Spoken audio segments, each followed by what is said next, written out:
ایک حدیث پاک ہم پیش کرتے ہیں آپ کے سامنے.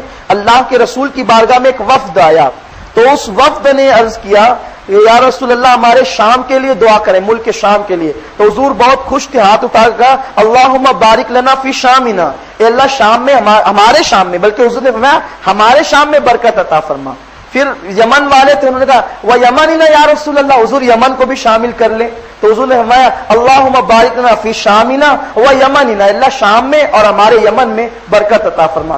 تو نجد والے بھی تھے, ریاض جس کا آج نام ہے, نام بدل دیا انہوں نے, اس کا پرانا نام نجد ہے. تو انہوں نے کہا وفی نجدنا یا رسول اللہ, نجد کے کچھ مسلمان یعنی وہ سچے مسلمان تھے مگر وہ اپنی زمین کے لیے بھی دعا کرانا چاہتے تھے. وفی نجدنا یا رسول اللہ, یا رسول اللہ نجد کے لیے بھی دعا کر دیں. پھر میرے آقا نے ہاتھ اٹھا کہا اللہم بارک لنا فی شامنا و یمننا. پھر انہوں نے کہا وفی نجدنا یا رسول اللہ. پھر میرے آقا نے فرمایا اللہم بارک لنا فی شامنا و یمننا, اللہ شام اور یمن میں برکت عطا فرما. یعنی نجد والے سمجھتے تھے کہ شاید حضور نے ہماری بات سنی نہیں, انہوں نے 3 مرتبہ کہا. پھر رسول اللہ جلال میں آ گئے, فرمایا میں اس زمین کے لیے دعا کروں جہاں سے شیطان کا سینگ نکلے گا, جہاں سے فتنے اٹھیں گے. اور پھر میرے آقا صلی اللہ علیہ وسلم نے ساری باتیں بیان فرمائی. تو اسی نجد کی زمین سے محمد ابن عبد الوہاب نجدی نام کا ایک آدمی پیدا ہوا, اور جس نے ٹرکی حکومت کا خاتمہ کیا, جو ہے وہ برطانیہ سے مدد لے کر. یہ میں نہیں کہتا, ایک انگریزی جاسوس ہے, اس کا نام ہیمفرے ہے. تو اس نے جو جاسوسی کر کے ابن عبد الوہاب نجدی کو اپنی بوتل میں اتارا برطانیہ کی, وہ اس کی جو ڈائری تھی, پرسنل ڈائری, وہ ڈائری چھپی ہوئی ہے, اور وہ انگریزی میں چھپی تھی, اس کو اردو میں اس کا ترجمہ کیا گیا ہے. جسے چاہیے وہ لے کر کے پڑھ لے. سنیوں کی ہر بات ڈنکے کی چوٹ پر ہوتی ہے, اس لیے کہ حق ہوتی ہے. اب کسی کو برا لگتا ہے تو بات الگ ہے. دیکھیے, اگر طبیب انجیکشن دے کر آپ کو تکلیف پہنچاتا ہے تو وہ آپ کا دشمن نہیں ہے, آپ کو اسے دشمن نہیں جاننا چاہیے. آپ تحقیق کیجئے کہ حق کیا ہے, صحیح کیا ہے. جب رسول اللہ نے فرمایا کہ 73 فرقے ہوں گے, 72 جہنمی اور ایک ہی جنتی ہوگا, تو آپ کو اس کی تلاش کیوں نہیں کہ وہ جنتی کون ہے؟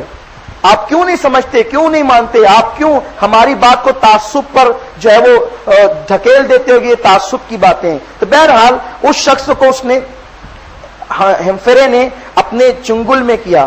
اور پھر وہ چونکہ ابن عبد الوہاب نجدی جو تھا وہ عیاش آدمی تھا اور دولت کا حریص تھا, اس نے انگلینڈ کی مدد لے کر حملہ کیا اور حرمین طیبین پر اس نے قبضہ کیا. تو اس وقت 2 قبیلے تھے, ایک آل سعود جو آج بادشاہ ہیں, اور ایک ابن عبد الوہاب نجدی کی اولاد. تو ان دونوں کا معاہدہ ہوا, چونکہ ان دونوں نے مل کر ایسا کیا تھا برطانیہ کی مدد لے کر. تو آل سعود کو یہ دیا گیا کہ حکمراں تم میں سے ہوں گے, اور ابن عبد الوہاب نجدی کی جو اولاد ہوگی شیخ ان میں سے ہوں گے. یعنی کہ جو مذہبی معاملات ہوں گے وہ سب ابن عبد الوہاب نجدی کے گروہ والے سنبھالیں گے, اور حکومت کے امور جو ہے وہ آل سعود سنبھالیں گے. اب آپ کو بات سمجھ میں آئی؟ اب کیا ہوا تاریخ. اچھا, یہ صرف سنی بریلوی نہیں کہہ رہے ہیں, آپ کو بتاؤں, الشہاب الثاقب نام کی کتاب ہے جو دیوبندی عالم کی لکھی ہوئی ہے. مولوی اسد مدنی کو آپ جانتے ہیں, حال ہی میں ابھی ان کا انتقال ہوا. ان کے ابا ہے مولوی حسین احمد ٹانڈاوی, ان کی کتاب ہے الشہاب الثاقب. الشہاب الثاقب میں انہوں نے عبد الوہاب نجدی کی تاریخ بیان کی ہے, اور وہاں اس نے جو ظلم کیا ہے, یعنی جس کے عقیدے پر آج سعودی لوگ ہیں, یعنی اگر میں کہوں نا تو سنی متعصب ہوتا ہے, لڑاکو ہوتا ہے, لڑائی لگانے والا ہوتا ہے. تو جن کو اب لوگ یعنی کہ عوامی سطح پر جو آزاد خیال لوگ, اہل حق تو سنیوں کو ہی اچھا مانتے ہیں, لیکن کچھ آزاد خیال لوگ اور وہ نیوٹرل بننے والے, تیتر بٹیر ملانے والے, جن کو اچھا سمجھتے ہیں, میں نے ان کی کتاب کا بھی حوالہ دیا. شہاب الثاقب حوالہ ہے, آپ پڑھ لیں کہ عبد الوہاب نجدی کیسا تھا. تو عبد الوہاب نجدی, اس نے رسول اللہ صلی اللہ علیہ وسلم کے جو مقصورہ شریف ہے, روض اقدس ہے, اس پر قصیدہ بردہ درود تاج لکھا ہوا تھا.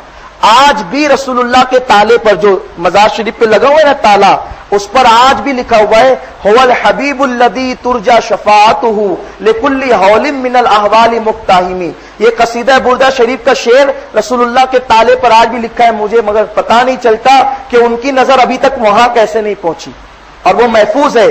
چور چوری کرتا ہے لیکن کچھ نہ کچھ چھوٹ جاتا ہے۔ تو بہرحال وہ درود تاج لکھا ہوا تھا، اس کو کھرچوایا اور جھاڑو لگا کر پھینکوایا۔ عبد الوہاب نجدی ایک کارنامہ۔ دوسرا کارنامہ، رسول اللہ کی دیوار کو جو تعظیم کے ساتھ بوسہ لیتا تو جو گدھی ہوتی، گدھی کی پیشاب کی جگہ اس کا منہ لگا کر باندھ دیا جاتا اور پورے مدینے میں اسے گھمایا جاتا کہ جو رسول اللہ کی دیواروں کو چومے گا اس کے ساتھ یہ سلوک کیا جائے گا۔ اور سیدہ فاطمہ کا مزار گنبد کی شکل میں بنا تھا، عثمان غنی کا مزار گنبد کی شکل میں بنا تھا، امام حسن کا مزار گنبد کی شکل میں، جیسے جو گنبد ہے نا آج مزارات پہ غریب نواز کے گنبد پر، ان سارے مزارات پر ابن عبد الوہاب نجدی نے بلڈوزر چلوائے۔ بلڈوزر کس کے مزار پر؟ فاطمہ زہرا کے مزار پر۔ کس کے مزار پر؟ امام حسن کے مزار پہ۔ کس کے مزار پر؟ عثمان غنی کے مزار پہ۔ کس کے مزار پر؟ وہ عائشہ جس کے بستر پہ قرآن نازل ہوتا تھا اس کے بلڈوزر چلایا گیا۔ اور بلڈوزر چلانے کے بعد معلوم ہے یہاں سے علی برادران یہاں سے وہاں گئے تھے خلافت کمیٹی کی طرف سے کہ آپ لوگ ایسا نہ کریں۔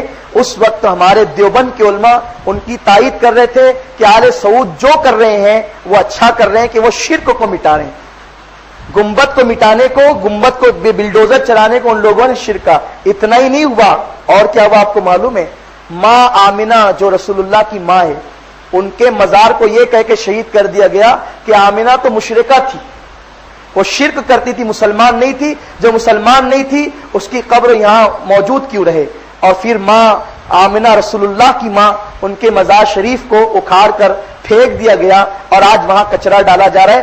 اگر میری بات میں یقین نہیں آتا، اللہ آپ کو توفیق دے تو آپ جا کر کے دیکھیں، یہ سارا حال کیا گیا، یہ ساری چیزیں کی گئی اور سارے مزارات کو ان لوگوں نے گنبد ہٹا کر شہید کر دیا۔ اور آج بھی مزارات ایسے پڑے ہوئے ہیں اور کچھ نشانات آپ کو ملیں گے، بنیادیں کچھ آپ کو ملے گی، آپ جاؤ گے تو ہماری باتوں کا منہ بولتا ثبوت، ورنہ جو پرانی تصویریں ہیں ہم کتابوں میں آپ کو ان گنبد کو بتا سکتے ہیں۔ اگر اللہ پاک نے توفیق دی، مجھے یاد رہا تو انشاءاللہ میں لا کر کسی دن آپ کو بتا دوں گا۔ یہ سارے گنبد موجود تھے، ان لوگوں نے سب کو شہید کروایا، حتیٰ کہ گنبد خضرا کو بھی شہید کرنے کا پلان تھا، مگر چونکہ پوری دنیا سے احتجاج ہوا اور ان کو اپنی یہ بات واپس لینی پڑی۔ یہ سارے ان کے عقائد اور یہ سارے ان کے سارے کالے کرتوت ہے، اور ان کے بارے میں یہ بات کہی گئی ہے پوری دنیا میں کہ یزید کے بعد سب سے زیادہ مدینے میں اگر ظلم ہوا ہے تو وہ ابن عبد الوہاب نجدی کے دور میں ہوا ہے۔ بات آپ کو سمجھ گئی؟ اور اسی کے عقیدے کے ماننے والے آج وہاں کے امام ہے۔